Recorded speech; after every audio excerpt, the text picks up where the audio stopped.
think it's fair to say, not a fan of multiculturalism, but was Cameron exaggerating when he described it very flatly as a failure? No, if anything, he was understating the case. Multiculturalism as a state policy has had a terrible impact on the lives of very many people, including a couple of generations of British people who should have expected and should have received better from the British state. Ken and Malik. Is it really multiculturalism you're worried about, or is it Muslims? No, it's multiculturalism, I'd say, if it was just Muslims. Well, you have said it's just Muslims. Let me quote you from a speech you gave a couple of years ago. Do I really in Holland, have to be lectured by a member of the Revolutionary Communist Party about what I've said or haven't said? Well, let me quote... I mean, really, do I have to be? Let me quote you. I presume... If you'd like to ask me questions, I'll tell you my words in my own words now. Indeed. And presumably you're in this programme to answer my question. So let me ask you a question. You said a couple of years ago, that all immigration into Europe from Muslim countries must stop. Yes. Conditions for Muslims in Europe must be made harder across the board. Now, that sounds not like a critique of multiculturalism, but a vendetta against Muslims. No, if you'd bothered to read anything that I have written, you'd learn something different, which is that if you look at that speech, and if you look at other things I've written, it's a perfectly clear point. I believe that there's a level of mass immigration beyond which you cannot integrate people into society. That is the level which this country got to some time ago.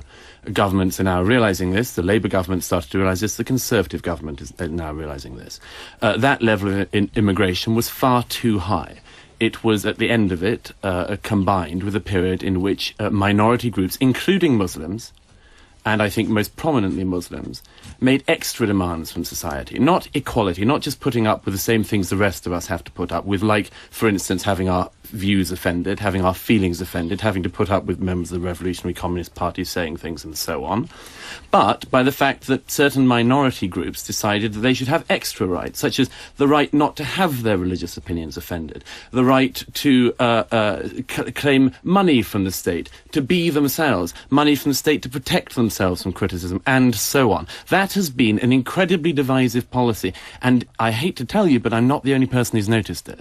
No, I've noticed it too, but my point is that you've noticed it in a very different way. You talk about questions of equality, and as someone who's read your work at length, let me quote from you something else you said, which is that Muslims who condone violence against the West should be deported back to their countries of origin. But you also carry on to say that if they were born in the West, they should be deported back to the countries of origin of their parents or grandparents. In other words, if you're a Christian, you would have full rights of citizenship. If you're a Muslim, you would not have those rights of citizenship.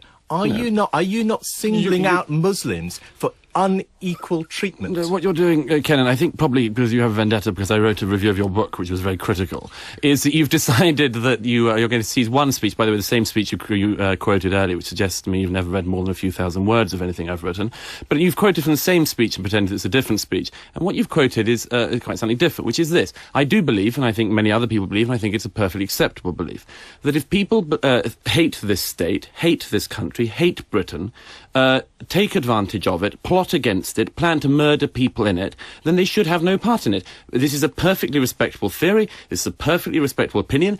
President Sarkozy in France has said a similar thing. This is just what people like you do from the extreme left, and you try to pretend that anyone who has ordinary conservative with a small c opinions has a view that's beyond the pale. I think most of your views are beyond the pale, but I don't think you have to be out of the debate. But I don't see why treating Muslims differently from the way you treat Christians. You wouldn't deport Christians, you would deport Muslims, even if they were born in this country. I do not see how that is equality. No, we come back to that. You haven't even bothered to ask me about multiculturalism. You just decided to go on a personal vendetta, and that's your own call. It's your own waste of time. But if you look at the situation, you look at that speech, if you look at other things I've written, what I say is that if people from a minority group, people who have just come to this country, people who have themselves sometimes come in recent years, decide they're going to spend time in this country plotting against this country should not have to be a birth for them to do so. That is perfect common sense to most people, other than perhaps you and your fringe ideas. Matthew Taylor. Yeah, I'd like to go back to multiculturalism if we can, because you said that it's done terrible harm, that it's the worst mistake that the state has committed in recent times.